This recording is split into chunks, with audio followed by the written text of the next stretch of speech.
Le café est la deuxième boisson la plus consommée après l'eau, avec plus d'1 milliard de tasses servies chaque jour. Mais les conflits européens, conduisant à l'embargo des produits tropicaux, ont encouragé les populations à la culture et à la consommation de plantes anciennes afin de remplacer ces produits devenus alors inaccessibles. Parmi de nombreux essais, s'est développé un sucédané de café indissociable de la région de Nord-Pas-de-Calais et de ses habitants, la chicorée.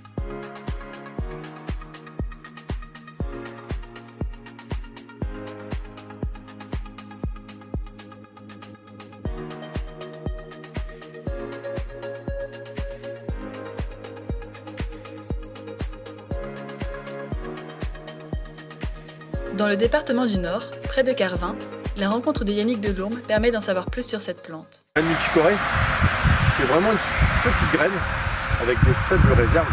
C'est une plante fainéante. C'est une plante qui a été découverte par les Égyptiens. Elle a été cultivée le long du Nil. Alors, c'est une plante qui a besoin de chaleur. Je parle de plante tropicale, c'est un peu comme le maïs. À part que le maïs a besoin de beaucoup d'eau, une chicorée n'a pas besoin de beaucoup d'eau. Au cours de sa croissance, la racine se développe pour atteindre en moyenne 20 à 25 cm de profondeur et un poids de 400 g à la récolte. Mais elle peut aisément aller jusqu'à 75 cm lors d'un cycle complet. La racine est l'élément central de la fabrication de par sa richesse en composés organiques et nutritifs. Voilà, comme ça vous voyez bien la coupe de la racine. La matière sèche, la cellulose, des protéines, du fructose, la fructuline. Comment on sait que la plante est arrivée à maturité? Généralement, on fait des pesées géométriques au mois de septembre. On prend une racine avec son bouquet foliaire, on met son doigt comme ça, donc c'est le jeu de la balance. Et si on sent que le bouquet foliaire est plus lourd que la racine, c'est que la plante n'est pas du tout arrivée à maturité. Si on voit que ça stabilise, c'est l'inverse, la plante est arrivée à maturité. Ça, c'est un rapport 1 sur 1. La chicorée est cultivée dans des zones de climat maritime, marquées par des conditions douces et humides, et préfère des sols limoneux-sablonneux. Ces bonnes conditions favorisent un rendement de 45 tonnes par hectare. Un hectare, c'est 10 000 m². Comme on obtient, c'est 46 tonnes hectare, 45 tonnes hectare. On sème 220 000 plantes hectare. 220 000 graines à l'hectare. L'idéal recherché, c'est d'avoir 7 plantes au mètre linéaire. Pour atteindre de tels rendements, le rôle du planteur est primordial pendant la préparation du sol. La première chose à faire est de ne pas laisser le sol nu pendant l'hiver. Un couvert végétal doit donc être semé. Ceci est la tâche de Serge Lalaise, agriculteur conventionnel. Ensuite, on laisse l'hiver comme ça, en l'état. Toute cette matière organique est détruite par la vie du sol.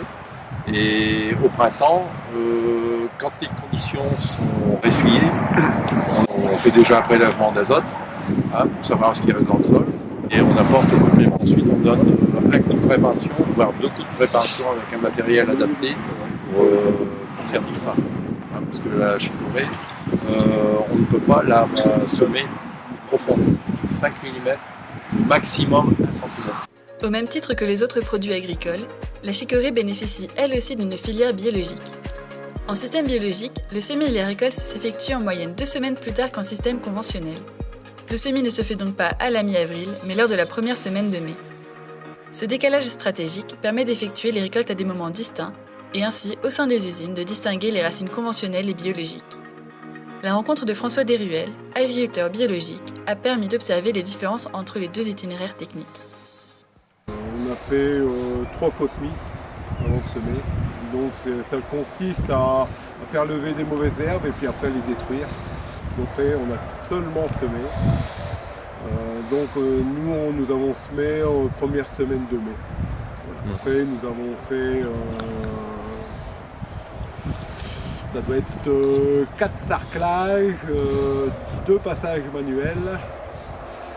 Qui représente à peu près, on est aux alentours des 300 heures de main d'œuvre par hectare quand même.